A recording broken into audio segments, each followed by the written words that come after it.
Welcome to the deep dive. Today we're really unpacking something significant happening right now, late 2025.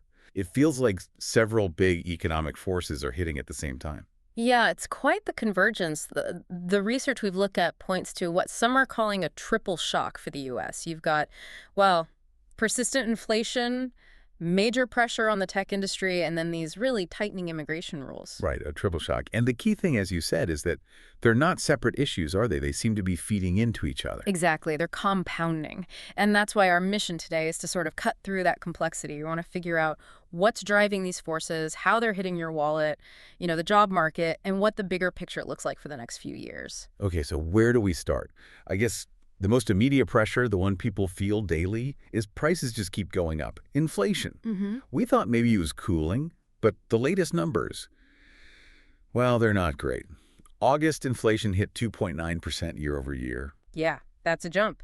It's actually the highest we've seen since, early 2025. So definitely moving in the wrong direction if you're hoping for relief. So what's really driving that? Is it the same old things or is something new happening? Well, to get a real sense, you have to look beyond that main number, the headline figure. You need to look at core inflation. Right, the one that strips out food and energy because they bounce around so much. Exactly. And that core number is proving really stubborn. It's staying elevated. And a big part of that seems to be coming from things like shelter costs, rent, and housing, but also used cars, airfare, even appliances. Okay, so these aren't exactly luxury items. These are pretty fundamental costs. Precisely. Yeah. And here's where the analysis gets, I think, really interesting.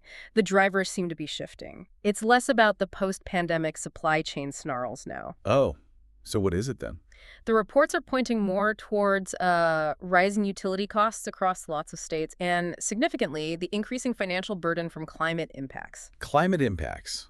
How does that connect directly to, say, my grocery bill? We'll take California, for example, which the reports mention. They've had climate emergencies, wildfires, heat waves costing billions. That money has to come from somewhere. It drives up state spending, sure, but it also directly hits things like power generation, utility infrastructure upgrades, even healthcare spending. Ah, I see. So Oh. the cost of dealing with these disasters or preventing future ones gets baked into basic utility rates and other services. You got it. And those costs ripple outwards. Combine that kind of structural pressure with still high housing costs, and you get this very sticky inflation. It just doesn't want to go down, and it eats away at savings month after month. Which puts the Federal Reserve in a really tough spot, doesn't it? Because other signs suggest the economy is slowing down. Right. You look at the PMIs, the purchasing managers indexes. Yeah, those surveys of business activity. Those are showing slower expansion in both manufacturing and services. Hmm. So activity is cooling. And you hear Fed officials, like Mary Daly was mentioned, hinting that, maybe rate cuts are needed soon to kind of prop things up.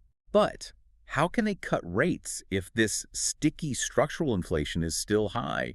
Doesn't that risk making inflation even worse? That is the absolute core dilemma. It's almost like policy paralysis. The Fed's main tool, interest rates, is best suited for tackling inflation driven by too much demand. Okay. But if the inflation is being pushed up by, say, climate adaptation costs, or maybe even policy choices on things like energy or trade, those are structural forces. The Fed can't really control those with rate hikes. So they're using a cyclical tool for potentially a more permanent problem. Pretty much. And that's why some projections are suggesting inflation might stay above the Fed's target for years. These underlying drivers aren't going away quickly. Okay, so that's the first shock. Persistent inflation hitting the cost of living. Let's pivot to the second shock you mentioned, the pressure on the tech sector. This seems more policy-driven. Very much so. And the big kind of bombshell here is the new rules around H-1B visas. Those are the visas for skilled foreign workers, right? Yeah. Heavily used by tech companies. That's the one. The Trump administration introduced a really significant change, a new fee of $100,000 for new H-1B applicants. Wow, $100,000 per person. Per new applicant, yeah.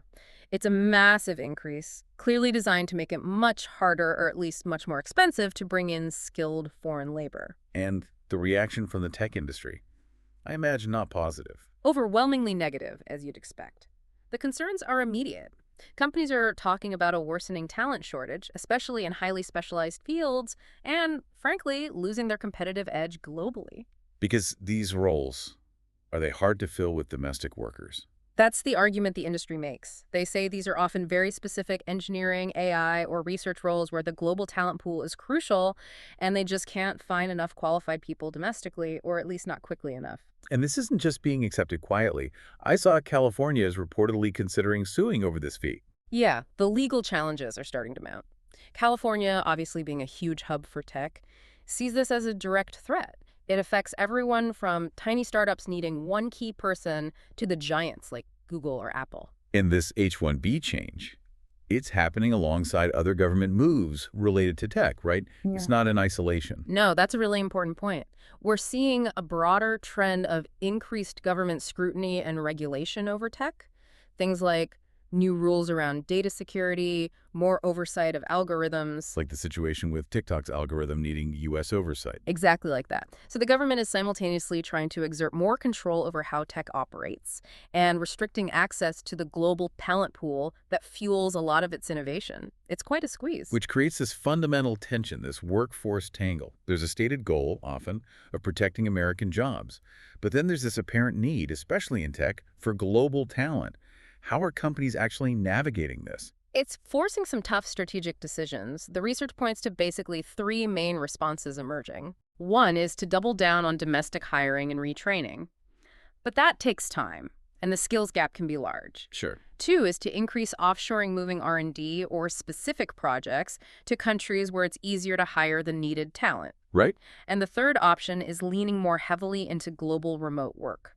Basically, hiring people who live elsewhere but work remotely for the U.S. company, bypassing the visa requirements altogether. Which essentially exports those high-paying jobs, even if the company is U.S.-based. Potentially, yes. It's a complex set of trade-offs. Okay, let's try and connect these two shocks, the sticky inflation and this tech talent pressure. Some economists have a term for this kind of policy conflict, don't they? They do. It's being called the economic trilemma. Trilemma. Okay, what's the conflict? It highlights the difficulty, maybe the impossibility, of achieving three specific goals all at the same time. Those goals are boosting domestic manufacturing, significantly restricting immigration, and keeping consumer prices low. Ah, I can see the tension already. How do they conflict? Well, think about it. If you want to bring manufacturing back or boost it significantly, the reshoring idea that generally requires more workers. Okay. But if, at the same time, you're deliberately tightening the labor supply, especially skilled labor, through restrictive immigration policy. Then the cost of the labor you can find domestically is likely to go up. Exactly. You create upward pressure on wages in those sectors, which is good for those workers, potentially. But those higher labor costs often get passed on to consumers in the form of higher prices. So restricting immigration and boosting manufacturing can actually work against the goal of keeping prices low. That's the core argument of the trilemma. You might be able to achieve two out of the three, but getting all three simultaneously is extremely difficult, maybe impossible, without unintended consequences. And the consequence here seems to be pressure on prices. And, Yeah. well, what about wages overall? Is income keeping up with this inflation we talked about earlier? For many people, unfortunately, the answer is no. When you look at real wages, that's wages adjusted for inflation, the data suggests a persistent gap for a lot of Americans. Income growth just isn't matching the rising costs of essentials. That's the middle-class squeeze we hear so much about. It really is. And it brings us back to those concrete costs. It's not just abstract economic theory. It's your utility bills going up, partly driven by those climate adaptation costs we discussed, dealing with wildfires, upgrading grids for heat waves. Right. It's housing costs, whether rent or mortgage payments, remaining stubbornly high. These are the things really straining household budgets. So how are people coping, particularly younger generations who might be facing this reality for their entire adult lives so far? The reports show some clear adaptation strategies, things like taking on side hustles, gig work, just to make ends meet or bridge that income gap. Also, seeking out cheaper living arrangements, maybe moving to lower cost areas if possible, or having more roommates. And on a bigger scale, delaying major life purchases, buying a home, maybe even starting a family because the financial stability just doesn't feel like it's there. Which, of course, has knock-on effects for the broader economy if people aren't making those big purchases. Absolutely. It can create a drag on overall economic growth. What's crucial to grasp, I think, is that this isn't just a temporary blip, a bad year. This combination of factors, the sticky inflation, the policy hurdles like talent restrictions, it feels like a more fundamental shift. A turning point driven by conscious policy choices interacting with these larger forces like climate change. Exactly. The decisions being made now seem poised to shape the economic landscape for quite a while. Okay, so given all this pressure and uncertainty, what happens next? Do the reports offer any sense of where things might go? Maybe some potential scenarios. They do outline a few broad possibilities, which can help frame how you think about the next few years. They're not predictions, obviously, but scenarios based on current trends. Useful for context. What's the first one? Scenario A is basically more of the same, unfortunately.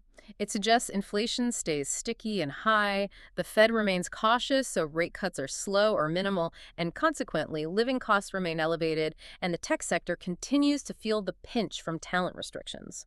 The trilemma basically remains unresolved. Okay, so the muddle through with continued plain scenario. What's scenario B? Scenario B offers a bit more optimism. It envisions some form of policy relief actually working.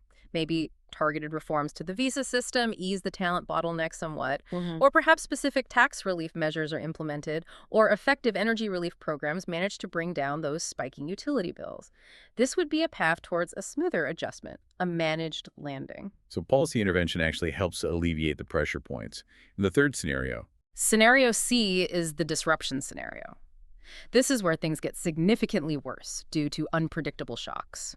Think major new supply chain crises, perhaps sparked by geopolitics, okay, or devastating climate disasters that overwhelm local infrastructure and have national economic consequences, or even social unrest stemming from the prolonged economic stress we've been discussing. This is the high instability path. right. So three possibilities: continued grind, policy relief, or major disruption. It really underscores that we're at a critical juncture. It does. The research really emphasizes that this collision of inflation, tech policy, and migration policy isn't just noise. It feels like a genuine turning point, the kind that could define the economic character of the U.S. for the next decade, maybe longer. The choices being made right now about, who gets to work here, how key industries are regulated, how we deal with these persistent cost pressures, they'll echo into 2030 and beyond. And what's really fascinating from an economic perspective is watching this tension play out, the push to protect domestic labor versus the clear demand for global expertise, especially in high-skill areas. How elastic is that demand when you artificially constrain the supply? That tension is palpable.